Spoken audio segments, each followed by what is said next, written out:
sick and you're on my mind all the time. I wanna tell you, but I'm super shy, super shy. Hai, Assalamualaikum warahmatullahi wabarakatuh.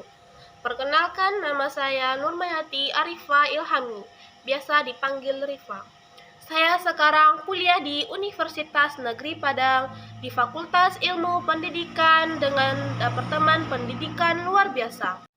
Pada kesempatan kali ini, saya ingin membahas sedikit materi tentang fungsi dan tujuan dari manajemen pendidikan khusus.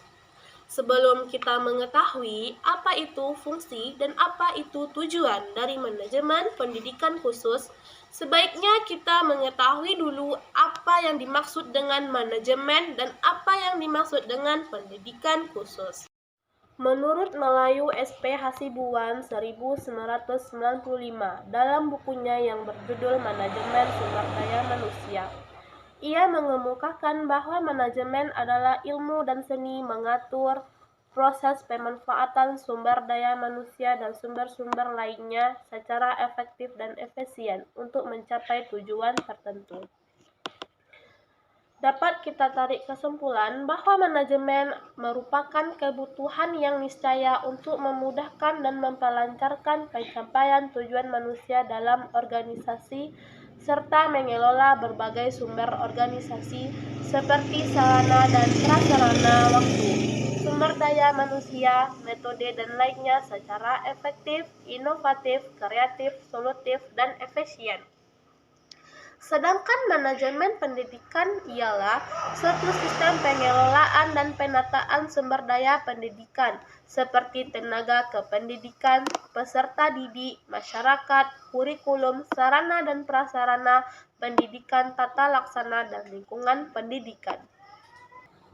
Pendidikan khusus adalah penyelenggaraan pendidikan untuk peserta didik yang berkelainan atau peserta didik yang memiliki kecerdasan luar biasa yang diselenggarakan secara inklusif, yaitu bergabung dengan sekolah biasa, atau berupa satuan pendidikan khusus pada tingkat pendidikan dasar dan menengah.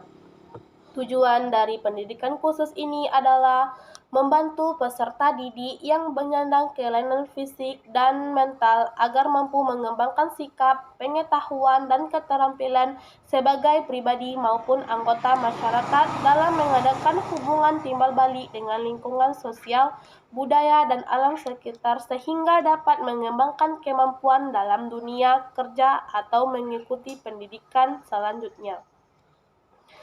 Jadi dapat kita simpulkan bahwa manajemen pendidikan khusus adalah suatu seni dan ilmu yang di dalamnya mengelola sumber daya pendidikan bagi peserta didik yang menyandang kelainan fisik, mental, perilaku, atau gabungan di antaranya dengan tujuan untuk membantu peserta didik agar mampu mengembangkan sikap, pengetahuan, dan keterampilan sebagai pribadi maupun anggota masyarakat dalam mengadakan hubungan timbal balik dan lingkungan sosial, budaya, dan alam sekitar.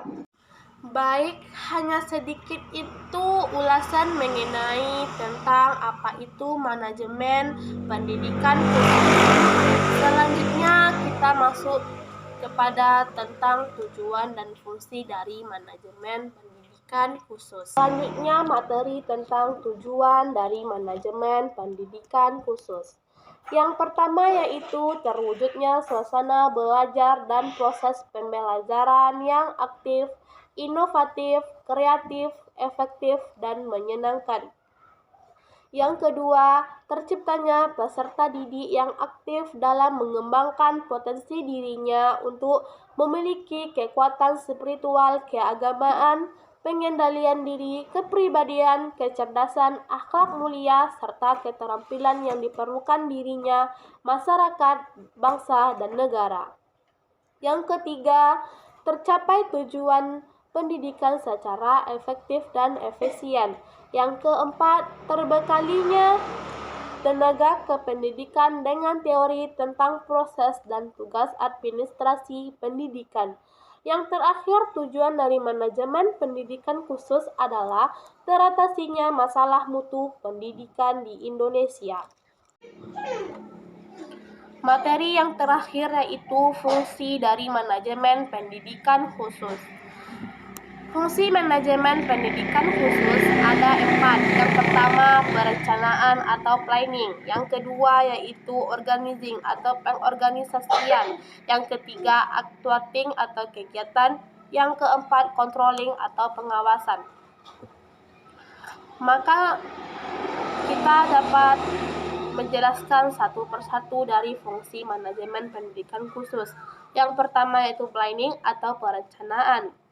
Fungsi perencanaan ini melibatkan pengidentifikasi kebutuhan individu dengan kebutuhan khusus, penetapan tujuan pendidikan yang spesifik, serta perencanaan program yang strategi pembelajaran yang sesuai dengan kebutuhan individu anak. Yang kedua yaitu pengorganisasian atau organisasi. Pengorganisasian ini adalah keseluruhan proses pengelompokan orang-orang, alat-alat, bahan-bahan, tugas, tanggung jawab, wewenang, dan fasilitas sehingga tercapai suatu organisasi yang dapat digerakkan sebagai suatu kesatuan dalam rangka mencapai tujuan yang telah ditetapkan. Yang ketiga yaitu actuating atau kegiatan. Kegiatan ini adalah tindakan atau aktivitas seluruh komponen manajemen, bekerja menurut tugas masing-masing, alat-alat dan fasilitas dipergunakan menurut fungsi dan kegunaan masing-masing, dan biaya sesuai dengan alokasi biaya yang dibutuhkan untuk mencapai tujuan manajemen. Fungsi yang terakhir yaitu controlling atau pengawasan. Pengawasan atau pengendalian ini merupakan salah satu fungsi manajemen yang menjamin bahwa kegiatan dapat memberikan hasil seperti yang diinginkan. Pengawasan diperlukan agar semua kegiatan berjalan sesuai dengan yang diharapkan. Sekian materi dari saya ucapkan terima kasih. Assalamualaikum warahmatullahi wabarakatuh. You don't even know my